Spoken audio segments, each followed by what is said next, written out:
Hello बच्चों, चलिए प्रश्न को देखते हैं। प्रश्न है हमारे पास, यदि y बराबर हमारे पास है 1 प्लस 4 साइन वर्ग x गुणा कॉस वर्ग x हो तो हमें y का मान किस अंतराल में होगा ये ज्ञात करना है। ये हमने प्रश्नों के विकल्प की सहायता से समझा है कि हमें y किस अंतराल में उपस्थित है वह ज्ञात करना है। प्रश्न के हमारे पास 4 विकल्प दे रखे हैं a b c d, जिनमें से हमें एक सही विकल्प का चयन करना है। तो चलिए सर्वप्रथम हम प्रश्न के लिए मुख्य अवधारणा लिखते हैं।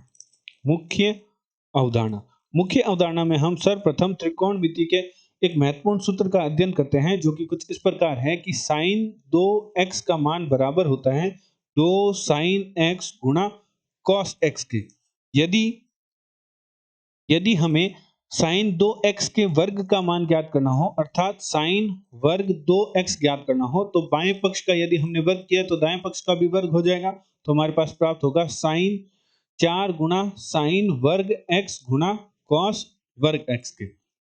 एक तो हमारा महत्वपूर्ण सूत्र ये होगा, और जो हमारे पास साइन थीटा होता है उसका हमारे पास परिसर होता है, अर्थात साइन थीटा का जो निम्नतम मान है वह हमारे पास -1 से लेकर महत्तम मान 1 के मध्य होता है, एवं हमारे पास साइन वर्ग थीटा का जो परिसर है वह होता है 0 से लेकर 1 तक। अतः प्रश्नानुसार प्रश्न में हमारे पास y बराबर समीकरण दे रखा है 1 प्लस 4 साइन वर्ग x गुणा कॉस वर्ग x। तो यहां से हम 1 प्लस 4 साइन वर्ग x कॉस वर्ग x की जगह क्या लिख सकते हैं, साइन वर्ग 2x लिख सकते हैं। तो y बराबर हमारे पास प्राप्त हो जाएगा 1 प्लस, जो कि हमने मुख्य अवधारणा में सूत्र देखा था, तो हम 1 प्लस साइन वर्ग 2x लिख सकते हैं।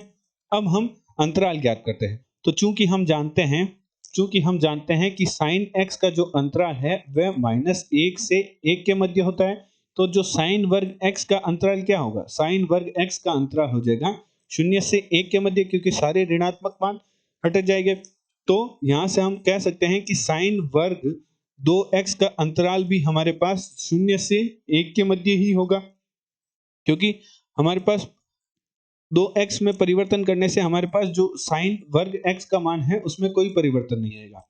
अब हम यदि साइन वर्ग 2x प्लस 1 कर दे तो हमारे पास जो अंतराल है उसमें भी परिवर्तन आ जाएगा, 0 प्लस 1 और 1 प्लस 1 हो जाएगा, अर्थात साइन वर्ग 2x प्लस 1 का जो अंतराल है वह हमारे पास 1 से 2 के मध्य हो जाएगा।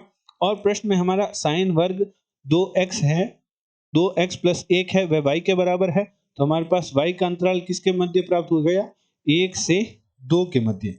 तो चलिए प्रश्न के विकल्प देखते हैं। दिए गए प्रश्न में हमारा जो ए विकल्प है वह हमारे प्रश्न का सही उत्तर है। आशा करते हैं आपको प्रश्न का समझ आया होगा। धन्यवाद।